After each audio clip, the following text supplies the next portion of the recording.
आइए तो आज आपको एक बड़ी खबर से रूबरू करा रहे हैं। खबर ये है कि जिसे सुनकर आप खुश हो जाएंगे कि पीएफ पर बढ़ी ब्याज दर से आपको कितना फ़ायदा होगा। हिसाब देखकर दिमाग जो है वो आपका चकरा जाएगा। आपको बताते चले कि केंद्र सरकार ने भविष्य निधि यानी पीएफ हर कर्मचारी की वह गाढ़ी कमाई है जो बुरे वक्त में भी साथ देती है। ज़रूरतें ज़्यादा हो और सैलरी कम, फिर भी कमाई का एक हिस्सा इसमें जाता है।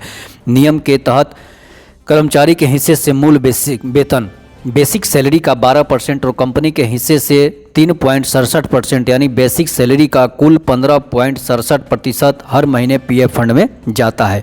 हर वर्ष 2.5 लाख रुपये तक की जमा रकम पर टैक्स छूट भी मिलती है। गाढ़े वक्त में नियम के मुताबिक पीएफ के कुछ हिस्से को निकालने की भी सुविधा है।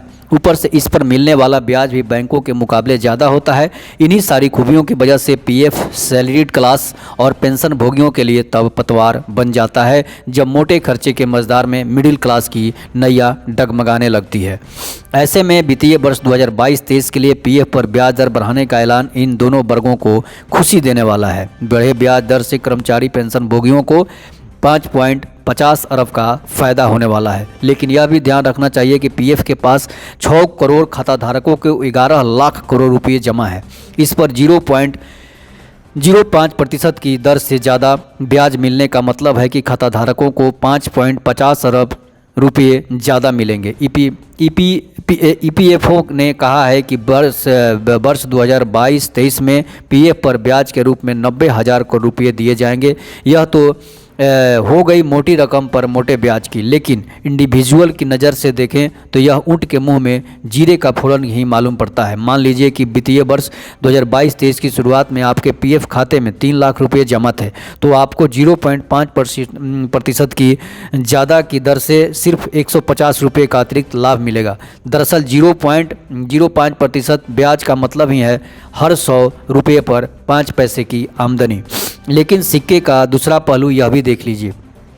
अब उन लोगों की बात कर लें जिनका अप्रैल 2022-23 में पीएफ अकाउंट खुला ही है, यानी उन्होंने अप्रैल 2022 में नौकरी ज्वाइन की हो। अगर उनका मूल वेतन 15,000 रुपये मान लिया जाए तो नई ब्याज दर के ऐलान से उन्हें पीएफ पर हर साल में कुल 10 पैसे से भी कम का फ़ायदा होगा। आइए जानते हैं कि आखिर पीएफ पर ब्याज की गणना कैसे होती है। तब पता चलेगा कि 0.05% ब्याज दर मिलने का क्या मतलब है।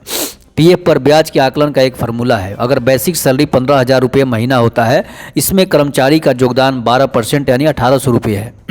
ऊपर से कंपनी का योगदान 3.67% की दर से 550 रुपये। पीएफ में हर महीने 2,350 रुपये जमा होता है। 2022-23 में सालाना 8.15% की दर से ब्याज मिलेगा, यानी मंथली रेट 8.15/12 यानी 0.68%।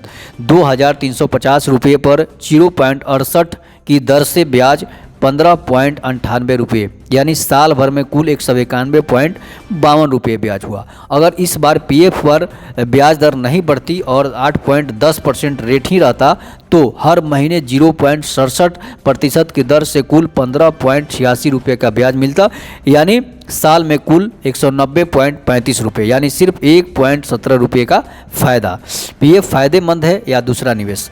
ध्यान रहे कि 8.15% की दर से ही वॉलंटरी प्रोविडेंट फंड VPF में जमा रकम पर भी ब्याज मिलेगा। ध्यान रहे कि कर्मचारियों को मूल वेतन के 12% की अनिवार्य रकम के अलावा भी एक निश्चित रकम हर महीने पीएफ फंड में डालने की सुविधा मिलती है, जिसे VPF कहा जाता है। अब पीएफ फंड की तुलना बैंकों से करें तो निश्चित रूप से पीएफ का पलड़ा भारी है, लेकिन म्यूचुअल फंडों और शेयर मार्केट में होशियारी से निवेश करने पर पीएफ के मुकाबले कहीं ज़्यादा फायदा हो सकता है। लेकिन दोनों में एक अंतर है, वह है जोखिम का।